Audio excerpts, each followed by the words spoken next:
All right, joining me now on News Fighters is one of Australia's top stand-up comedians and also host of the weekly international news comedy podcast, The Gargle. It's Alice Fraser. Alice, how are you going today? I'm very well. How are you? Good. Now, tell me a bit about your stand-up career and history. Now, I understand you used to be a corporate lawyer. Is that correct? Very briefly, yes. Yeah, I studied law and I worked at what they call a top-tier law firm. Long enough to realise that was not for me, and then moved into stand-up and then sort of fell into satire, I didn't ever expect that would be what I would end up doing, but it sort of lured me in, I guess, by virtue of being somewhere where it has a couple of things that I enjoy, which is people reward you for being smart, which they don't always in stand-up. Not in Australia. Not in Australia, but it's a sort of a space where you're allowed to be witty and smart without necessarily, and then also I love a deadline. I love a deadline and I love hey, write a joke about this. So at the moment I write for the news quiz on the BBC and I do the Gargle and then I appear on the Bugle regularly. And last year I did the last post, which was daily, which was really fun. So how did you make the leap from stand-ups to podcasting? I think we both have maybe a little irrational fear connection there. Is that correct? Yes. Yeah. Well, I started my podcast Tea with Alice, which is like an interview chat over tea thing. And then I think it was the Bugle, getting recruited onto the Bugle, which probably wouldn't have happened without irrational fear. Feeling confident enough in my skills at writing satire to be able to then do Irrational Fear, and then after that to be able to do the Bugle and then the spin-off shows from the Bugle, which is the last post and the Gargle.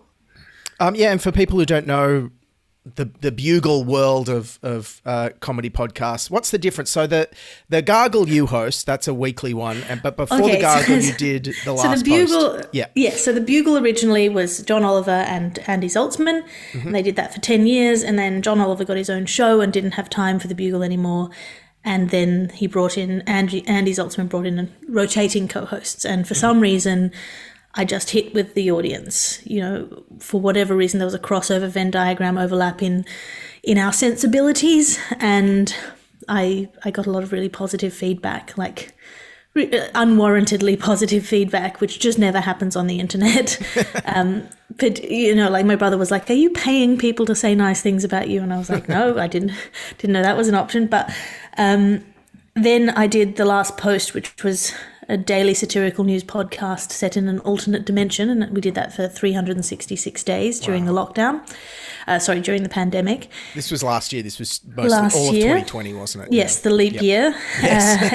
And then sort of decided that I didn't want to keep doing daily content, particularly in this alternate universe, and had sort of wrapped up the universe, and so launched the Gargle. And both the last post and the Gargle have something in common, which is that I don't have to write about the same news.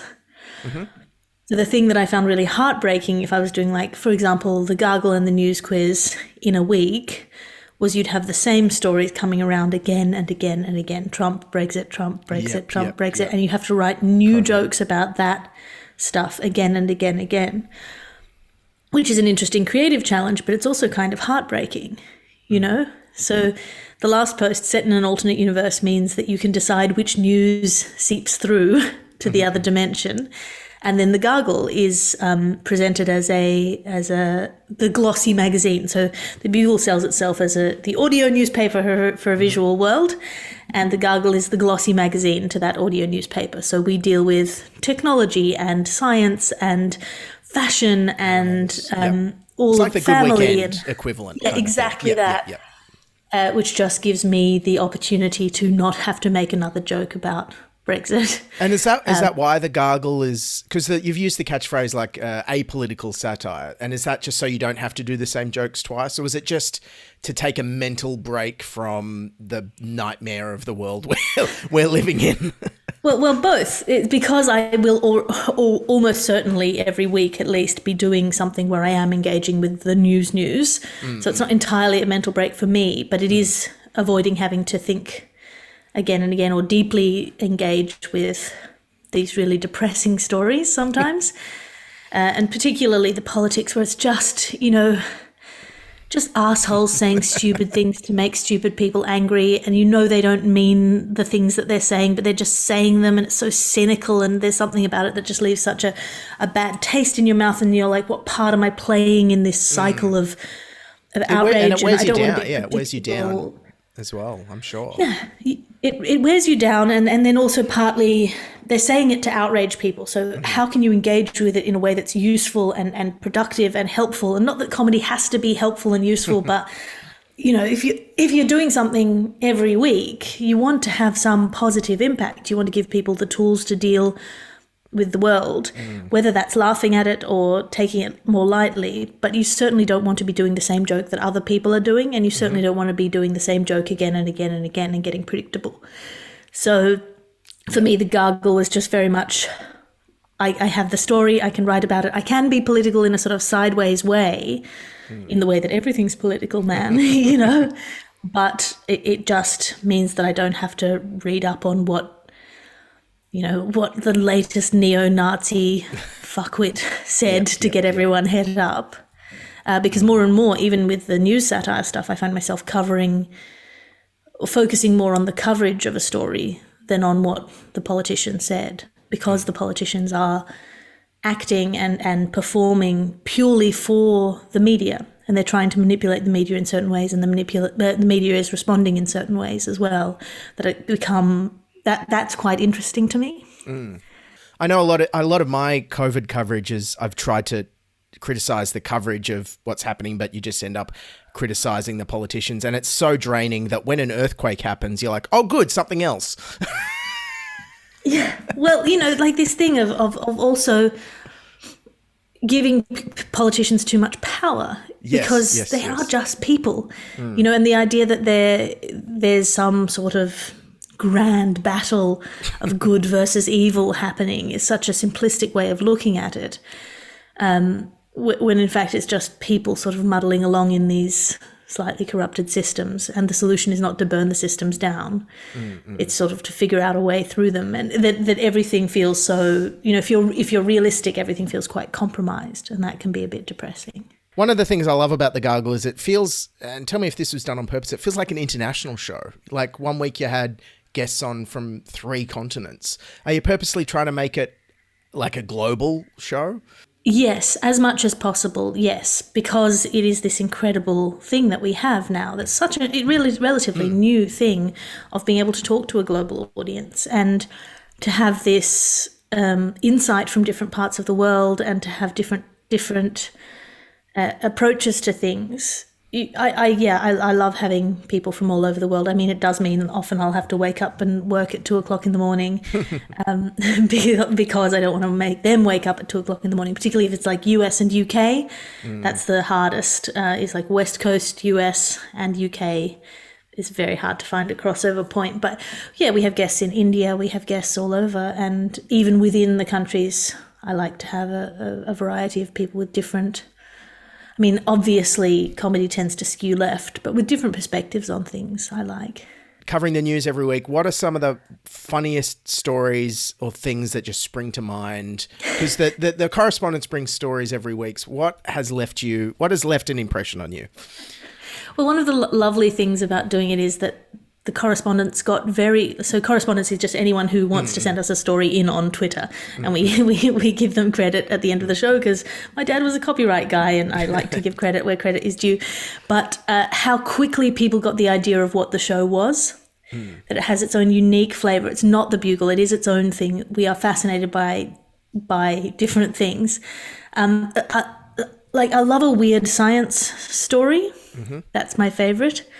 But actually, I find the things that are most productive for comedy are not necessarily the stories that are funniest on their face, because then you're just saying you're not someone else's joke, but the universe's joke. That there was a deer born with 3 penises. Lol. Like, there's nothing that you can say about that that's funny. Yeah. That's funnier than the original inciting incident. So I quite like a story that isn't funny. With not to get really inside baseball, but with the Bugle podcast, I have a running joke about flamingos. Okay. which is that I don't like them. And in reality, because comedy isn't always true, I have no strong feelings about flamingos. But there was a story, I think, that someone sent in about a bunch of teenage boys kicking some flamingos to death. Oh. And that is not a funny story. It was a really sad story, and just a miserable story that reflects the worst of humankind. And I thought, how do I make this funny? And so from that, I decided I'm going to take their side. I'm going to lean in on this. I'm going to be anti-flamingos. And that's just trying to get devil's advocate, turning it inside out, trying to find where the joke is here. And so from there, one of the more kind of popular, can you have a popular joke? Popular running jokes of my career came. A hook. Yep. A hook. And that I wouldn't have come if the story had been inherently funny. Flamingo poos on gatekeeper's head or whatever. Like if it was an inherently funny story, I wouldn't have had to work so hard to find something in it. Terrific. Before we go, Tea with Alice is your other podcast. Big controversy. Milk first, milk second. Look, I am not a tea snob. I am a tea fan. You're both so sides in the makes milk. You happy. I'm a fence sitter. I think whatever makes you happy is the correct way to do it. Controversial. I tend to drink Japanese green tea, so no milk at all. Controversial. That is controversial. Well, a very inspiring chat. You're inspiring me to be a better satirist. Where can people find you and your shows? Find me online at alliterative on Twitter and Instagram. It's ALITERATIVE, or you can support all of my stuff at patreon.com/Alice Fraser, where I put up free, mainly free stuff. I don't really believe in paywalls, so you don't actually have to subscribe to get most of my stuff. It's podcast, blogs, all of my stand-up specials. I have a weekly Tea with Alice salon where we all just chat about stuff. That's all there. Patreon.com/Alice Fraser. All right. Thanks again for being on the show, Alice Fraser. Cheers. Thank you for having me. Thank you.